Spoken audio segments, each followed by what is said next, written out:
প্রিয় দর্শক, আসসালামু আলাইকুম। একটি বিশেষ ভিডিওতে আপনাদের স্বাগত জানাচ্ছি। আমি নাজমুস সাকিব এবং অনেকটা প্রস্তুতি ছাড়াই আপনাদের মাঝে আমি হাজির হলাম, কারণ কিছুক্ষণ আগে একটা ব্রেকিং নিউজ আমি আমার ফেসবুকে পোস্ট করেছিলাম এবং তার প্রেক্ষিতেই দেখতে পাচ্ছি যে জাতীয় গণমাধ্যমগুলোতেও অনেক ধরনের সংবাদ আসছে এবং অনেক ধরনের অপপ্রচার করা হচ্ছে। আমি যে সংবাদটি ব্রেক করেছিলাম সেটা হলো যে যেটি সি পার্ল বিচ রিসোর্ট বা একসময় টিউলিপ হোটেল নামে পরিচিত ছিল, রয়্যাল টিউলিপ। তো সেই রয়্যাল টিউলিপে কক্সবাজারে সেখানে আজ একটি গোপন কক্ষে পিটার হাস, আমাদের রাজনীতির একটি রহস্য পুরুষ যিনি সাবেক মার্কিন রাষ্ট্রদূত, তার সাথে বৈঠকে মিলিত হয়েছিলেন এনসিপির কয়েকজন শীর্ষ নেতা। তারা হচ্ছেন নাসিরুদ্দিন পাটোয়ারি, হাসনাত আবদুল্লাহ, সার্জিস আলম এবং তাসনিম জারা। এবং তারা যখন এয়ারপোর্টে থেকে সেখানে যাচ্ছিলেন কক্সবাজারে, তো যাওয়ার প্রাক্কালে একটি ছবিও কিন্তু আমার কাছে এসেছে, যেটি হয়তো আপনারা এই মুহূর্তে স্ক্রিনে দেখতে পাচ্ছেন। তো আমি অত্যন্ত নির্ভরযোগ্য সূত্র থেকে যখন জানতে পারলাম যে তারা পিটার হাসের সাথে আজকের এই গুরুত্বপূর্ণ দিনে, অর্থাৎ এই 5ই আগস্টের দিনে, আমাদের জুলাই আন্দোলনের বর্ষপূর্তির এই গুরুত্বপূর্ণ দিনে তারা সকালের ফ্লাইটেই কক্সবাজারের উদ্দেশ্যে রওনা হয়েছেন এবং পিটার হাসের সাথে সাক্ষাতের উদ্দেশ্যে রওনা হয়েছেন, তখনই কিন্তু আমি আসলে বুঝতে পারি যে এর পিছনে নিশ্চয়ই কোনো একটা ষড়যন্ত্রের গন্ধ রয়েছে, একটা আভাস রয়েছে। এবং পরবর্তীতে আমি আমার বিভিন্ন সূত্রের মাধ্যমে খোঁজ নিয়ে যেটা জানতে পেরেছি যে তারা মূলত কক্সবাজার জেলা পুলিশকেও অবহিত করার সময় পায়নি যে তারা এরকম একটি সফরে যাচ্ছে, অর্থাৎ একটা তাৎক্ষণিক একটা এই যাত্রা তাদের। এবং এই যাত্রায় তাদেরকে নিরাপত্তা দেওয়ার জন্য পুলিশের যিনি আইজিপি হিসেবে পরিচিত বাহারুল আলম, তার স্ত্রী, তার নাম হচ্ছে হেলেন, এই হেলেন তিনি তার নিজের মোবাইল থেকে কক্সবাজারের জেলা স্পেশাল ব্রাঞ্চের যারা পুলিশ তাদেরকে প্রোটোকল দেওয়ার জন্য নির্দেশ দেন এবং তারাই কিন্তু এই 4 জনকে প্রোটোকল দিয়েছিলেন। তো অত্যন্ত গোপনীয়তার সাথে এই মিটিংটি যখন হচ্ছিল এই সি পার্ল বিচ রিসোর্টে, তার বাইরের দৃশ্যও কিন্তু আমার কাছে ধরা পড়েছে, যেখানে দেখা যাচ্ছে যে অনেক বিএনপির নেতা কর্মী তারা এই হোটেলটির চারপাশে তারা অবস্থান গ্রহণ করে এবং শেষ খবর পাওয়া পর্যন্ত তারা এখনও সেখানে অবস্থান করছেন। আর ইন দ্য মিন টাইম, এখন এই মুহূর্তে আমার কাছে যেটা খবর এসেছে যে নাসিরুদ্দিন পাটোয়ারি, তিনি, যেটা আমি আশঙ্কা করছিলাম সেটাই সত্য হলো, তিনি দাবি করছেন যে তারা নাকি সেখানে ঘুরতে, খেলায়, মজা করতে গিয়েছিলেন। তারা আসলে ওই আজকের মতো একটা গুরুত্বপূর্ণ দিনে তারা ঘুরতে, খেলায়, মজা লাগতে মানে কক্সবাজারে গিয়েছেন, অন্য কোনো কাজে তারা যাননি, অর্থাৎ কোনো পিটার হাসের সাথে তাদের বৈঠক হয়নি। যা কিছু আমরা বলেছি সবই গুজব। তো এই যে একটা চালাকির রাজনীতি বা একটা ঘটনা ঘটিয়ে সেটা অস্বীকার করার প্রবণতা, এটা কিন্তু আমরা হাসিনার কাছ থেকে দেখতাম।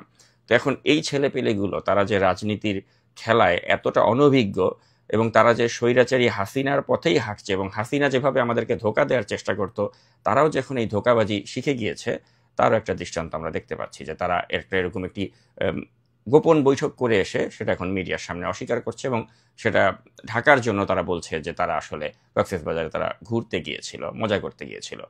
তো এখন আপনারা নিশ্চয়ই ভালো করে জানেন প্রিয় দর্শক যে আজকে যখন জাতির উদ্দেশ্যে ডক্টর মোদি ইউনূস তিনি জুলাই ঘোষণাপত্র পাঠ করবেন, বা আমাদের এই যে একটা জুলাই আন্দোলনের বর্ষপূর্তি, এই ধরনের একটা গুরুত্বপূর্ণ দিনে সব কাজ ফেলে রেখে তারা ঘুরতে কক্সবাজারে গিয়েছে, এটা কতটুকু বিশ্বাসযোগ্য সেটা আপনারা নিশ্চয়ই বুঝতে পারছেন। অর্থাৎ আমাদের এই দেশকে নিয়ে তারা যে নতুন ষড়যন্ত্র করছে, যেখানে আপনারা দেখেছেন যে উপদেষ্টার পদে থাকা মাহফুজ আলম তিনি স্টেটাস দিয়েছেন যে তিনি নাকি 1-11 পদধ্বনি শুনতে পারছেন এবং সেটা বলার পরে তিনি আবার সেই স্টেটাসটি ডিলিটও করে দিয়েছেন। তো এই যে যারা মুখে 1-11 কথা বলছে বা 1-11 পদধ্বনির আভাস পাচ্ছে, তারাই আবার দেখা যাচ্ছে যে ষড়যন্ত্র করতে তারা পিটার হাসের সাথে দেখা করতে যাচ্ছেন এবং তা আবার ঢাকায় নয়, কক্সবাজারে চলে যাচ্ছেন এবং আজকের মতো একটি দিনে চলে যাচ্ছেন। তো তখন আমরা আসলে বুঝতে পারি যে আসলে ষড়যন্ত্রের খেলাগুলো কারা খেলছে বা কেন খেলছে।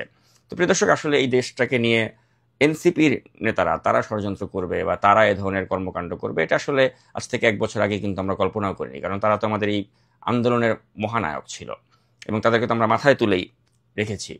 কিন্তু এখন দেখা যাচ্ছে যে জাস্ট ক্ষমতাটাকে আঁকড়ে ধরে রাখার জন্য আজকে পিটার হাসের কাছে তাদের ধর্ণা দিতে হচ্ছে এবং তাকে অনুরোধ করতে হচ্ছে যে আপনি ডক্টর ইউনূসকে থামান, তিনি যেন আজকে কোনো অবস্থাতেই জুলাই সনদ ঘোষণার সময় তিনি যেন আবার ওই নির্বাচনের তারিখ যেন ফেব্রুয়ারি মাসে তিনি ঘোষণা করে না দেন। তো আজকে মূলত এটাই তারা অনুরোধ করেছে পিটার হাসের কাছে যে আপনি ডক্টর ইউনূসকে থামান। তো এখন আসলে যেটা হয়েছে প্রিয় দর্শক, যে ডক্টর ইউনূস কিন্তু এই ছেলেপেলেগুলোর কাছে তিনি জিম্মি হয়ে গিয়েছেন এবং জিম্মি না হয়েও তার উপায় নেই, কারণ তিনিও এই প্রধান উপদেষ্টার দায়িত্ব গ্রহণ করার পর থেকে অনেক অনৈতিক কর্মকাণ্ডে জড়িয়ে গিয়েছেন। তিনি বিশ্ববিদ্যালয়ের লাইসেন্স নিয়েছেন, তিনি একটা মোবাইল ওয়ালেটের লাইসেন্স নিয়েছেন, তিনি গ্রামীণ এমপ্লয়মেন্টের লাইসেন্স নিয়েছেন, 664 কোটি টাকার কর মওকুফ করেছেন। তো এভাবে নানা ধরনের সুযোগ সুবিধা কিন্তু তিনি নিয়েছেন, যেগুলো আসলে কনফ্লিক্ট অফ ইন্টারেস্টের মতোই একটি ব্যাপার। তো তিনি যেহেতু নিজেও দোষী, তাই যখন এই ছেলেপেলেগুলো তাকে প্রেশার দেয় বা তার কাছ থেকে চাপ দিয়ে কোনো একটা কিছু আদায় করতে চায়, তিনিও কিন্তু শক্তভাবে তাদেরকে প্রতিবাদ করতে পারেন না, বা তাদেরকে তিনি বলতে পারেন না যে না, তোমাদের এই দাবিটা আমি মেনে নেব না। তো তিনি আসলে এখন একটা অন্যরকম পরিস্থিতির মাঝে আছেন, যে তিনি কি করবেন আসলে তিনিও বুঝে উঠতে পারছেন না। তো আমি মনে করি যে আমাদের গণতান্ত্রিক উত্তরণের পথে নির্বাচন অত্যন্ত গুরুত্বপূর্ণ একটি বিষয়। আর সেই নির্বাচনটাকে বিলম্ব করে দেওয়ার জন্য বা ঠেকিয়ে দেওয়ার জন্য এই যে তারা যে আজ পিটার হাসের দ্বারস্থ হলো, বা তাকে যে বলছেন যে আপনি ডক্টর ইউনূসকে থামান, তিনি যেন একটা তারিখ ঘোষণা না করেন, তো এগুলোই যদি ষড়যন্ত্র না হয় তাহলে কোনগুলো ষড়যন্ত্র, প্রিয় দর্শক? তো এই যে আমাদের দেশকে নিয়ে, আমাদের নির্বাচনকে নিয়ে, আমাদের দেশের রাজনীতিকে নিয়ে এনসিপি নামক এই বাচ্চা কাচ্চাদের দল তারা যে ষড়যন্ত্রগুলো খেলছে, আমি মনে করি আমাদের প্রত্যেকটা সচেতন নাগরিকের উচিত এই বিষয়গুলোতে চোখ কান খোলা রাখা এবং অবশ্যই ডক্টর ইউনূসকে জবাবদিহিতার মধ্যে আনা।